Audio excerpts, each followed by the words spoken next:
Hello po sa lahat po ng mga Barda fans, Barda supporters, and Barda lovers na nandiyan po sa atin pong na nag-aabang sa mga panibagong updates patungkol kay Barbie and David Licauco. So, meron po kasing isang video na nagsisirculate si Mr. David Licauco kung saan dito pa lang makikita na natin yung confirmation at revelation patungkol dito. No? Kasi parang magkasunod na napanood ko si Barbie at saka si Mr. David Licauco sa mga pag-aming ito kahit wala tayong nakikitang any happenings or any events patungkol sa kanilang dalawa. So pag-uusapan natin yan maya-maya lang. But before that, if you haven't subscribed yet to my YouTube channel, please don't forget to like, share, and subscribe at i-hit mo na rin ang notification bell for more showbiz updates. Of course, bago tayo magpatuloy sa ating updates for today's video, nais ko pong pasalamatan kayo for always watching and trusting this channel. Thank you so much sa inyong laging panonood at palagi ang pagsubaybay sa mga updates po natin.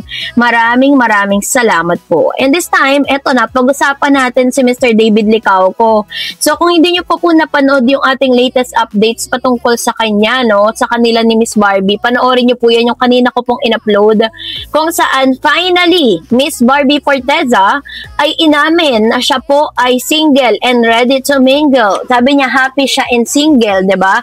So yun naman yung inaantay natin kasi ang dami pong nag-ship sa kanya with Mr. Jameson Blake. Pero finally, sa kanya na mismo nang galing na single siya. Parang sinasabi niya na kung ano man yung mga nakita natin, na witness natin between Jameson Blake and Miss Barbie Forteza, yun po ay ano lang, fan service, and at the same time, ginawa nila yun para po mas umingay pa yung kanila pag-usapan po sila, lalo na sa kanilang proyekto. Kasi, alam nyo, ganyan po talagang takbo ng showbiz, no? Kapag po meron silang paparating na proyekto, gagawa ng ingay yan, na talagang pag-uusapan sila ng bonggang-bongga. Ganon ang strategiya ng showbiz ngayon, na dati pa ginagawa na yan, pero parang ngayon kasi hindi na rin ganon ka-effective, no? Kasi parang matatalino na ngayon yung mga mga viewers, yung mga talagang mga supporters, matatalino na sila. Alam na nila mag-identify kung ano ba to, real or reels, ganon. So, ganon yung mga ganap, no? So, isa sa mga ganap ni Mr. David Licauco sa ngayon is nagdagdag siya, no? Meron po siyang panibagong mga business ventures like, meron siyang Sobra Cafe, add new dishes to menu. So, meron siyang mga bagong menu dun sa Sobra. Alam niyo po, nahanap po tong Sobra Cafe na to. Gusto kong tikman yung mga dishes niya dito, diba? Sabi dyan, an actor and entrepreneur David Licauco has introduced the newest dishes Sobra Cafe just in time for the holiday season.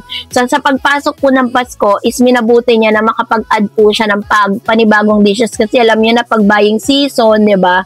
Ang dami pong mga Christmas parties, ng mga tao talagang shopping galore, di ba? At nagugutom, ganon. In a social media post, Licauco shared a video of him doing a taste of test of 2025 Sobra Season Special at Opus Mall in Quezon City. According to Mr. David, they spent several months to develop the new dishes like the chicken inasal steak, short ribs, and seafood. Wow, ang sarap. One of his favorite is the chicken inasal, which he said goes well with chili. What can I say? Super good kasi for my favorite ko talaga yung Thai part. So, here at Sobra, ginawa natin siyang boneless Thai chicken. Mas malasa. Actually, I've been eating this like almost every day the past month. Sabi ni Mr. David Licauco, no? There is also Sobra's daing na bangus which comes with egg and garlic fried rice using Japanese rice grain. Alam na natin na mayroon tayong mga senior citizen na kumakain rito sa Sobra and they want to eat mga beef. They don't want to eat mga beef. Gusto nila seafood. So, yung reason, bakit tayo naglagay ng daing na bangus.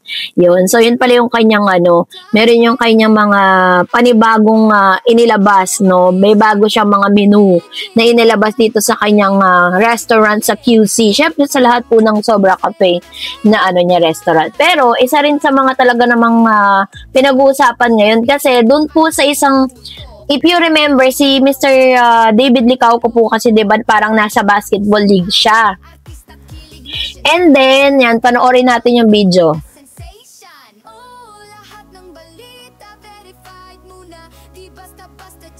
So, sa video clip na napanood po ninyo, yan po yung papalabas na si David.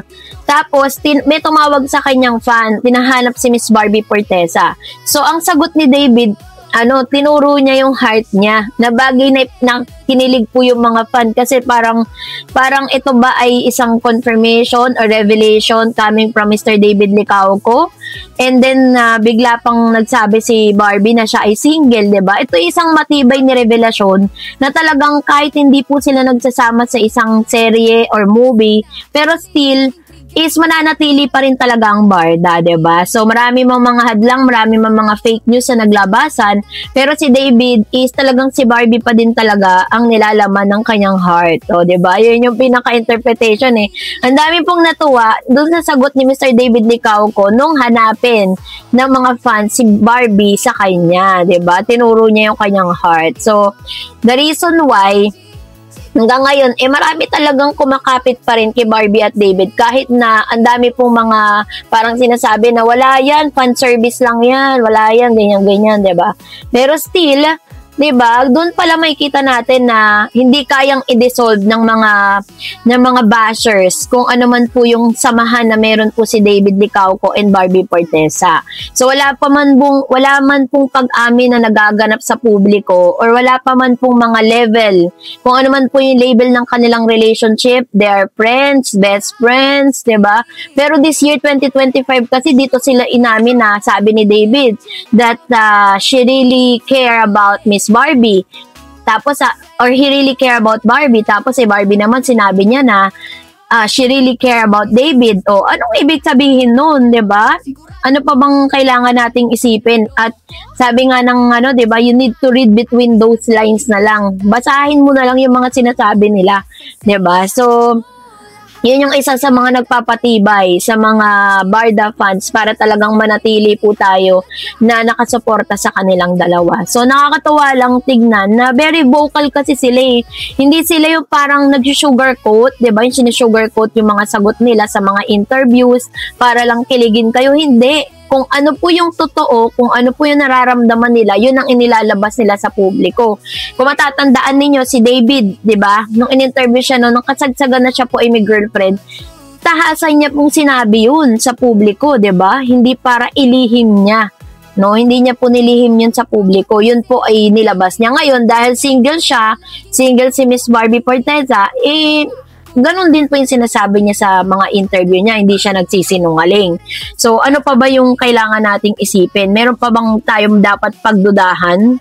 Diba? Yun po yung katanungan dyan. Kaya, stay put lang po kayo dyan. And, antay lang tayo, no? Kung kailan po babalik ang proyekto na magkakasama silang dalawa. So, that's it for today. For more videos and updates, please don't forget to like and subscribe. And please don't forget to follow my Facebook page, Dar Eds TV and Dar Eds channel. God bless everyone!